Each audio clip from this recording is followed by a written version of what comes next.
Welcome back to my channel, Life with Topper.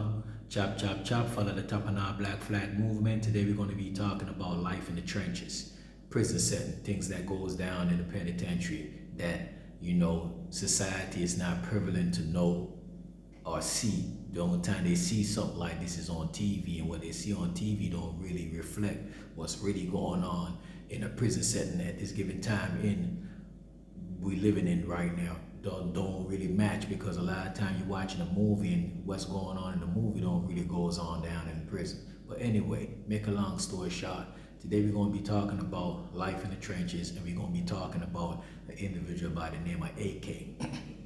Well, me and this individual was in the penitentiary together, and one day I was going to rep, and a dude stopped me and let me know your homie was up in the unit. Him and a dude that hang out every day, him and him got into an argument, and he told the dude, get the fuck out of my cell. And him and the dude kept arguing, and he told the dude, go get his knife. And when he go get his knife and come back with it, he's going to take it from him and put it in him and put him back out of his cell. So being a young dude, the young dude was feel some type of way, AK speaking to him like that, like he a bitch. So he decided to go get his knife and come back and see AK. So when he came back and went in the cell with AK ended up doing the same thing he told him he was going to do. Take the knife from him, stab him, and put him back out the cell. And told him welcome to Al Qaeda camp. But anyway, make a long story short, how I know this because AK told me, and the homies told me from other cars that I know personally, told me what happened. Anyway, so when I heard this, as soon as I reach on the yard, I'm looking around and I'm looking at the Florida car, and I see them bungling up like they're politicking about something. When you be there so long, you could know when the nigga politicking, you could know something is going on. So I see them bungling up, politicking, and I'm like, damn, what the fuck is going on right now? So AK is in my car, which is a Jamaican car, and the next dude is in the Florida car. So that right there, what does happen can start a war on the yard. So I'm looking at the situation and I'm sizing the situation up because I'm a quick thinker.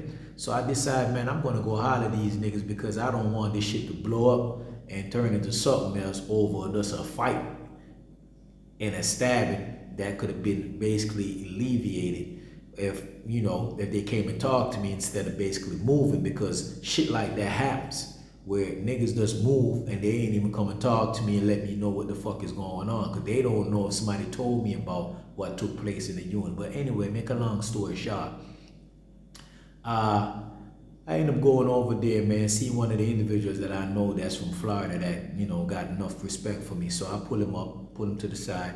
I ask him, man, what the fuck is going on? I heard some shit took place in the unit with AK, my homie, and the Florida dude, which is his homie.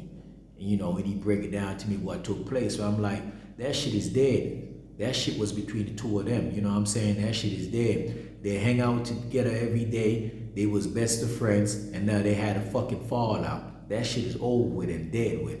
Then my next thing after I'm finished that conversation with that dude from Florida, enough respect from the dudes from Florida, the real ones, not the hot ones. But anyway, my next situation from that was to pull up on my homie, which was AK, which was running around telling the whole entire compound how he done fought this young nigga up. I had to told him, man, stop that, because the last thing we want to do is him running around telling people this, and then the young nigga feel some type of way and feel like he got to retaliate because he got to be a man amongst man, and he looks bad at this given moment because he went and got a knife for a dude, and the dude took it from him, stabbed him with his own knife, and put him out himself. That shit is embarrassing in a penitentiary setting. Definitely embarrassing for anybody to go get a knife. You go get a knife for somebody else, and when you go get a knife, and when you reach on the scene, the nigga end up taking the knife from you and stabbing you with it and putting you out his cell. That's an embarrassing moment. So I don't want a young nigga to feel any type of way and decide he want to retaliate on AK, and then he gonna start a whole nother war right there, which is gonna be Jamaicans versus Florida. Anyway, make a long story short, I pull up on AK, talk to AK, tell him stop that shit. That shit is over with. That shit is dead. All he need to do is just watch his back. When he go into the shower, whatever the case may be, just in case the young nigga decide he want to retaliate.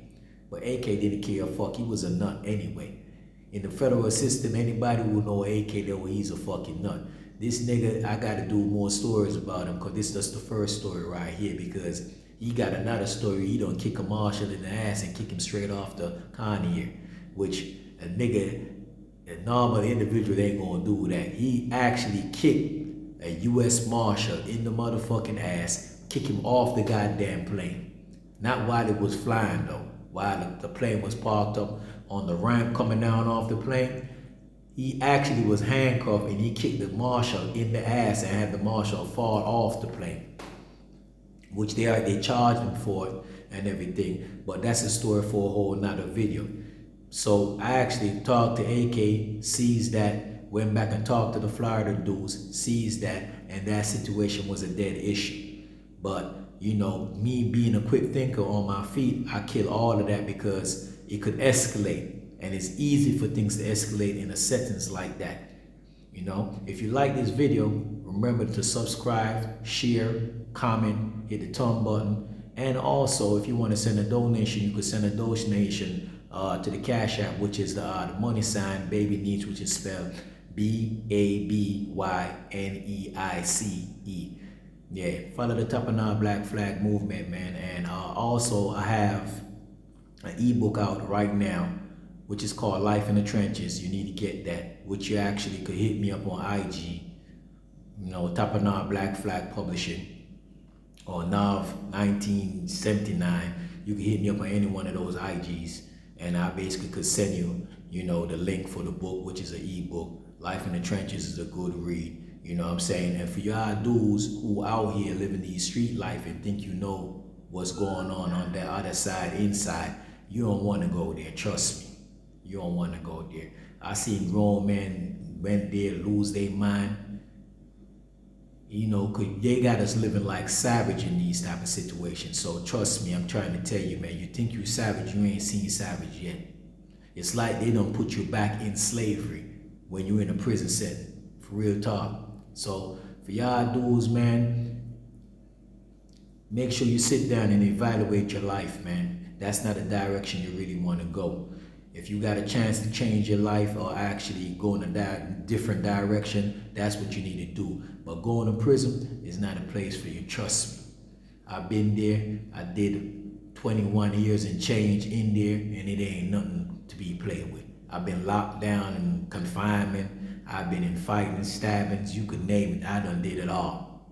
So I'm telling you, it's not something that I would actually, if I'd have known better, I would have never went that direction. So for y'all young dudes out there that's actually, you know, in the streets doing what y'all doing, cold, you know, try to find a better way, man, because, you know, being in them type of settings, it ain't nothing nice. You know what I'm saying? So, you know, for y'all people who have loved ones that's in prison, keep on motivating them. Keep on motivating them to do the right thing. You know, to elevate themselves up out of them type of situations, because the mind is a very valuable thing. And you don't want to be in those settings and waste your time. You want to basically educate yourself, uplift yourself, and get your mind directly and challenge it in the right direction that it need to be. So make sure you support your loved ones that's in federal prison and state prison, or wherever they may be in the world. You know what I'm saying? So at the same time, if you like this video, just remember to subscribe, share, follow, and comment. And I'll reply back to y'all. Chop, chop, chop.